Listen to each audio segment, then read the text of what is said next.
Okay, so we started thinking about a free particle and we realized that that is a complicated kind of beast.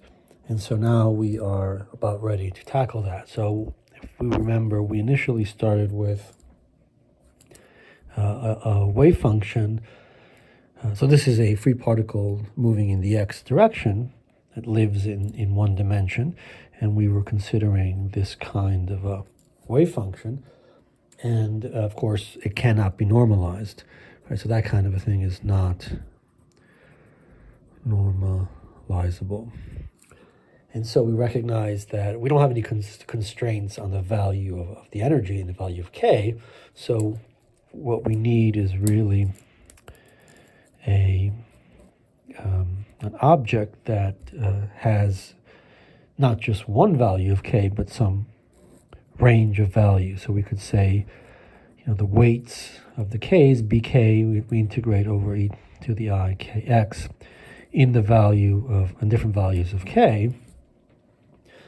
So we're summing continuously over momentum. So more rigorously, this function, and then there's a normalization factor. We won't worry about that in any detail, but it turns out to be something like that.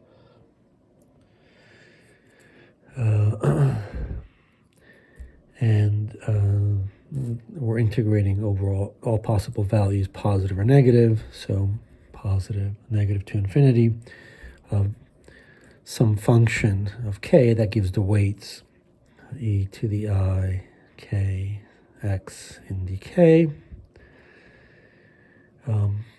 And the project is the same as before, right? So the full-time dependent object has e to the I et over h bar associated with it, or e to the minus I et over h bar.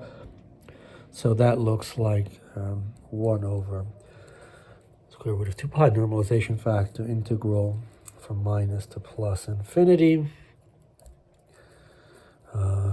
Phi of k e to the I kx, and then we have the e to the minus I et over h bar. But of course, E is the E of a free particle is just the kinetic energy. That's h bar squared k squared over 2m. And so we're dividing by h bar, so we have one factor of h bar there, e to the minus I h bar k squared t over 2m in k. Right? We're summing in k, integrating in k. So we can normalize with it with some range of k values, and if you recall, right, there are no new ideas here. It's the same stuff we've seen before. It's just the superpositions. Before we called them the CNs, the weights. Here they're phi k.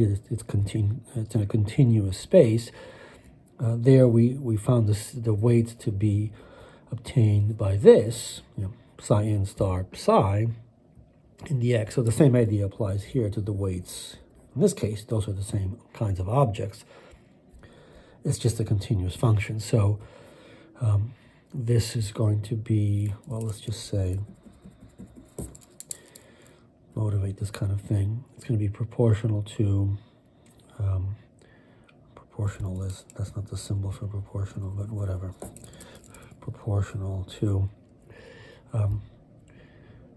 psi n star, which is e to the minus I kx times psi of x, that thing, in dx. So that's the kind of object that we care about.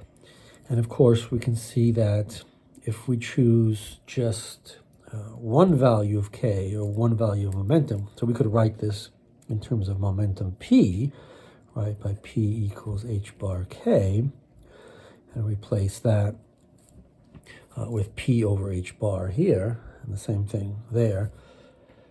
If we have just one value, so this is we'll see this in more detail, where we single out only one value. This is 0 for everything except for one specific value.